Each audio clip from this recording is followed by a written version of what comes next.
ஏன்னா இப்போ இப்போ இருக்கிற காலகட்டத்துல பாத்தீங்கன்னா எவ்வளவோ வியாதிகள் இதெல்லாம் வரப்போகுது. அப்போ ஏதோ ஒரு பயிற்சி நம்ம செஞ்சோம்னா நம்ம உடலை காப்பாத்திக்கலாம். மன அமைதி ஆயிடுச்சுன்னா எந்த பிரச்சனையும் இல்லை. நம்ம மன அமைதி இல்லாததுனாலதான் தேவையில்லாத இந்த விதைய பண்ணா அப்போ நோய் நொடி இல்லாம இருக்கலாம்னு சொல்றீங்களா? கண்டிப்பா 100%. எப்படின்னு கேட்டீங்கன்னா, அந்த வித்தை பண்ணும் பொழுது நம்ம ஹார்மோனல் சேஞ்சஸ் அப்படி யாருக்காவது ஏதாவது சரியா இருக்கா? அதாவது ஏதாவது ஒரு நோய் சரியா இருக்கா? ஏதாவது சொல்ல முடியும்? கண்டிப்பாங்கன்னா ஒரு 2-3 ஆண்டுக்கு முன்னாடி பாத்தீங்கன்னா கொரோனா அப்படின்னு சொல்லிட்டு ஒண்ணு வந்தது இந்த ஊர்ல. அப்ப பாத்தீங்கன்னா நம்மளுக்கு தெரிஞ்ச ஒரு கிட்ட இருந்து வித்தை வாங்கிட்டு போன ஒரு சகோதரர் யுஎஸ் போக வேண்டிய ஒரு நிர்பந்தம். அவர் போயிட்டாரு. போயிட்ட உடனே அவர் திரும்பி வரணும். வரும்போது பாத்தீங்கன்னா அப்ப கொரோனா. அப்போ அவரு என்ன பண்றாரு, ஆனா வித்தையை தவறாம பண்ணுவார். சாமி என்ன சொல்லி கொடுத்தாரோ அந்த வித்தையை விடாம அவர் பண்ணிட்டு இருந்தாரு. அப்ப அவரு வரும்போது பாத்தீங்கன்னா அங்க செக்அப் பண்றாங்க. ஏர்போர்ட்ல அவரை செக் பண்றாங்க. டாக்டர்ஸ் கொண்டு போய் அவரை செக் பண்ணிட்டு வந்து சொல்றாங்களா, நீ என்ன பண்ற அப்படின்னு கேக்குறாங்க. இவருக்கு புரியல என்ன கேக்குறீங்கன்ட்டு. இல்ல நீ எதனா யோகம் பண்றியா இல்ல தவம் பண்றியா? ஆமா நான் வாசி யோகம் சித்த வித்தை பண்றேன். அப்ப அவர் டாக்டர் சொன்ன ரிப்போர்ட், உனக்கு இல்ல, உன்னை சுத்தி எவனுக்குமே கொரோனா வராது, உன் லங்ஸ் அந்த அளவுக்கு பவரா இருக்கு அப்படின்ட்டு டாக்டர் சொன்னதா அந்த யுஎஸ்ல இருந்து அவர் எனக்கு போன் பண்ணி அழுதுகிட்டே சொல்றார். இது அவரோட என்ன நிலையில இருக்காருன்றது அவரோடது. இது மூலமா யாருக்காவது ஏதாவது ஒரு நோய் சரியா இருக்கா? கண்டிப்பா சொல்ல முடியும். முறை பிரகாரம் நாம பண்ணோம்னா அது யாரையாவது சொல்ல முடியுமா? எப்போ நம்ம உடம்புல பாத்தீங்கன்னா ரத்த ஓட்டம் சீரா இல்லையோ, எந்த ரத்த ஓட்டம் அடப்படுதோ அந்த இடத்துல நம்மளுக்கு நோய் உண்டாகும் சாமி சொல்றாரு. அப்ப நம்ம சரியான அந்த வித்தையை பண்ணோம்னா அனைத்து பகுதிகளும் ரத்தம் நல்லா வேகமா போய் வரும். அப்ப ரத்த ஓட்டம் சீரா போகும்போது, அதாவது நம்ம வேதாத்திரி மகரிஷி இதுல சொல்லுவாங்க, ரத்த ஓட்டம், வெப்ப ஓட்டம், காற்றோட்டம், இது மூணும் உடம்புல சீரா இயங்குச்சுன்னா நம்ம உடம்புல நோய் இல்லாம வாழலாம். அதே போல இல்ல இந்த வித்தையை பண்ணா மட்டுமே போதுமா அப்படின்னா முடியாது, உணவும் வேண்டும். இல்ல நான் கேக்குறது இது இந்த வித்தைய பண்றதுக்கு முன்னால நோய்வாய்ப்பட்டு இந்த வித்தைய பண்ணதுக்கு அப்புறம் அந்த நோய் சரியா இருக்கு அப்படின்னு யாரையாவது ஒரு ஆளை சுட்டி காட்ட முடியுமா? இல்லைங்கண்ணா, அப்படின்னு நான் யாரையுமே பார்க்கல. ஆனா சாமி பாத்தீங்கன்னா சிவானந்தர் பரமஹம்சர் எவ்வளவு அற்புதங்களை நிகழ்த்தி கேள்விப்பட்ட வரைக்கும் பெரியபாளையம் எர்ணாகுப்பம் அங்க சமாதி வளாகம் இருக்கு. அங்க ஒருத்தவங்க வித்தை வாங்குறதுக்கு முன்னால கேன்சர் ஏதோ ஒரு இதுல இருந்தாங்கன்னு சொல்றாங்க. சரிங்கண்ணா. இப்போ அவங்க ஓகே. இப்போ பாத்தீங்கன்னா நம்ம கிட்டே பாத்தீங்கன்னா ஒரு பெண்மணி, அவங்க எந்த ஏரியா, அவங்க முதல்ல வித்தை வாங்குறதுக்கு முன்னால எப்படி இருந்தாங்க, வித்தை வாங்கினதுக்கு அப்புறம் எப்படி இருந்தாங்க, அவங்க சமாதி சரியான நிலையில அடைஞ்சாங்களா, இப்போ அவங்களோட சந்ததிகள் எப்படி என்னன்றத கொஞ்சம் நல்ல ஒரு கேள்வி கேட்டிருக்காங்க.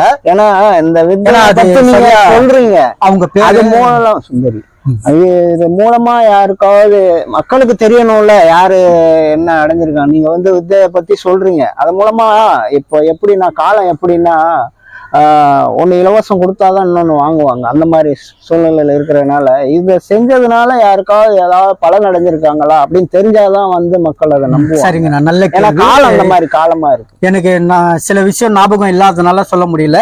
என்னுடைய இதுலயே நடந்தது.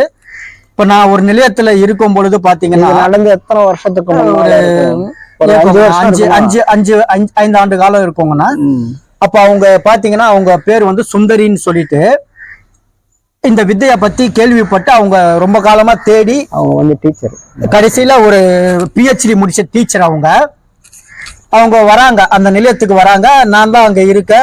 அந்த வித்தை கொடுக்கறவரோ கிளாஸ் எடுக்கிற ஐயா அங்க வகுப்பு எடுத்துன்னு இருக்காரு. அப்ப அவங்க என்கிட்ட கேக்குறாங்க, அண்ணா இந்த மாதிரி வித்தை வாங்கணும்னா. அவங்க வரும்போது என்ன மாதிரி ஒரு சூழ்நிலையில வந்தாங்க நான் சொல்றாங்க. அவங்க வரும்போது சாதாரணமா கேட்கும் போது பாத்தீங்கன்னா, அப்போ சில விஷயம் எனக்கு கிரகிக்கக்கூடிய தன்மை இருக்கிறதுனால நான் அப்போ அவங்க கிட்ட சொல்றேன், அம்மா இல்லம்மா இது கணவன் மனைவியோட சேர்ந்து எடுக்கணும், அதனால கவலைப்படாதீங்கம்மா, கண்டிப்பா உங்களுக்கு சித்த வித்தை இருக்கு. அப்படி நீங்க சித்த வித்தை வாங்கினீங்கன்னா உங்களுக்கு இருக்க பிளட் கேன்சர் சரியாயிடும் அப்படின்னு நான் அந்த இடத்துல சொல்றேன். அவங்களுக்கு ஒரே ஆச்சரியமா போயிடுச்சு. அப்போ அவங்க வந்து வரும்போது பிளட் கேன்சர் நோயில தான் வந்திருக்காங்க. ஆனா இது வந்து யாருக்குமே நான் சொல்லலையேன்னா உங்களுக்கு எப்படி தெரியும் அப்படின்னு அவங்க கேக்குறாங்க. ஆனா அந்த இடத்துல எனக்கு அது எப்படி சொன்னேன்னு எனக்குமே தெரியல. அப்ப சொன்னோன்னா அவங்களுக்கு ஒரே ஆச்சரியமாயி அவங்க என்ன பண்றாங்கன்னு நான் சொன்னோன்னா அவங்க கணவரோட வராங்க. 2 பேரும் வித்தை எடுத்தாங்க. ரொம்ப அருமையா அந்த அம்மா வித்தை பண்ணாங்க. அதுக்கப்புறமா பாத்தீங்கன்னா 6 மாசம் காலம் அவங்கள நான் பார்க்கவே இல்லை. ஆனா அவங்க வரும்போது பாத்தீங்கன்னா முடியெல்லாம் கொட்டி போய், இந்த மேக்சிமம் கேன்சர் வந்ததுன்னா முடியெல்லாம் ஒரு மாதிரி புண்ணாகி கொட்டி போய் இருக்கும், அந்த மாதிரி இருந்தாங்க. அப்போ ஒரு 6 மாசம் கழிச்சு நான் வந்து அவங்களே மறந்தவன ஒரு பாத்தீங்கன்னா அவங்களுக்கு எப்படியோ ஒரு 35 வயசு இருக்கும். ஒரு 16-17 வயசு பெண் எப்படி இருப்பாங்களோ அது போல ஒரு பெண் என்கிட்ட வராங்க. ஆனா உங்களை பாக்குறதுக்கு தான் நான் வந்தேன், எப்படி இருக்கீங்கன்னு கேக்குறாங்க. எனக்கு புரியல யாருன்னு சொல்லிட்டு அவங்கள நான் யோசிக்கிறேன். யாருன்னு தெரியலன்னா அப்போ அந்த அளவுக்கு அவங்களுடைய தோற்றம் மாறி இருக்கு. அப்போ உடம்பு சரியாயிடுச்சு. எல்லாமே சரியாயி அவங்க முகம் தேஜஸ் ஆகி நல்ல அதாவது ஒரு 35 வயசு பெண்மணி போல இல்லாம ஒரு 16 வயசு பெண் எப்படி இருப்பாங்களோ அது போல அவங்க நோய்வாய்ப்பட்டப்போ இருந்த உடல் இல்லாம நல்ல எல்லாம் சரியாகி வந்திருக்காங்க. ஆமா, எல்லாமே கியூர் ஆகி அவங்க வந்து சொன்னாங்க. ஆனா உங்களை பார்க்க தானே வந்தேன், ரொம்ப நாள் ஆயிடுச்சு உங்களை பார்க்க வந்தேன்னா, ஆனா நான் ரொம்ப நல்லா இருக்கேண்ணா, சாமி என்ன நல்லா வச்சிருக்காருன்னு சொல்லிட்டு அவங்க போய் அடுத்த மாசமே ஜீவ சமாதி அடைஞ்சிட்டாங்க. இது ஏன் சொல்ல வரேன்னு கேட்டீங்கன்னா, ஒருவருக்கு இந்த வித்தை இருக்கு அப்படின்னு சொன்னா அவங்க எங்க இருந்தாலும் எந்த நோயில இருந்தாலும் சாமி ஆட்கொண்டு அவங்களுக்கு அந்த வித்தையை கொடுத்து முறை பிரகாரம் ஜீவ சமாதி அடையிறதுக்கு அப்பா வழி காட்டுவார். அதனால கண்டிப்பா நம்பிக்கையோட இந்த வித்தையை வாங்குவோம். இல்ல இந்த டிவி வாயிலா சொல்லிட்டாங்க இங்க போனா நோய் சரியாகும் எல்லாருமே சொல்றாங்கன்னு அதுக்காக தயவு செஞ்சு எதுவுமே ஒரு ஆவலோடவும் ஒரு இதுவாக போவாதீங்க. எதிர்பார்ப்போட போவாம அழகா போங்க. நானும் இந்த உலகத்துல நல்ல வாழ்க்கை வாழணும், நல்ல இது இருக்கணும், நான் இந்த வித்தியை வாங்கணும்னு சொல்லிட்டு தேடி போய் ஒரு நல்ல இடத்த தேர்ந்தெடுத்து அந்த இடத்துல போய் முறை பிரகாரம் அவங்க எப்படி சொல்லி தராங்களோ அதுபடி இந்த வித்தியை வாங்கி நல்லபடியா இந்த உலகத்துல வாழ்வோம், நோய் நொடி இல்லாம வாழ்வோம். அப்போ இந்த வித்தையினுடைய முக்கிய நோக்கமே வந்து ஜீவனுக்கு முக்தி கொடுக்கறது தானா? ஆமா, அதாவது நம்ம பொன்பொருள் செல்வம் எந்தவித இதுவுமே கிடைக்காது. ஆனா நம்மளுடைய ஜீவன் நல்ல நிலை அடையறதுக்காக தான் இந்த வித்தையே. இந்த வித்தைய அதாவது நம்ம வந்தோம் செத்தோம் போனோம்னு இல்லாம வந்தோம், இறைவனை உணர்ந்தோம், ஜீவன் முக்தி அடைஞ்சோம், ஜீவ சமாதி அடைஞ்சோம் அப்படின்ட்டு நம்ம முயற்சி தான் செய்வோம். செஞ்சு கண்டிப்பா அதை அடைய முயற்சி செய்வோம். இதுவரை இந்த பிரம்மஸ்ரீ டிவி மூலமாக சித்த வித்தையை பற்றி அண்ணன் அவர்கள் மிக விளக்கமாக சொன்னார்கள்.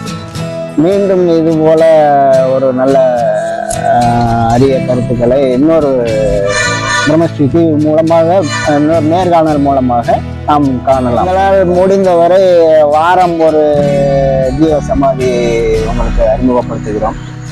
தங்களால் இயன்ற அளவு போய் அதனுடைய பலனை அடைந்து எல்லாரும் அடைய வேண்டிய அந்த பிரம்மஸ்ரீ டிவி மூலமாக கேட்டுக்கொள்கிறோம். நன்றி, வணக்கம்.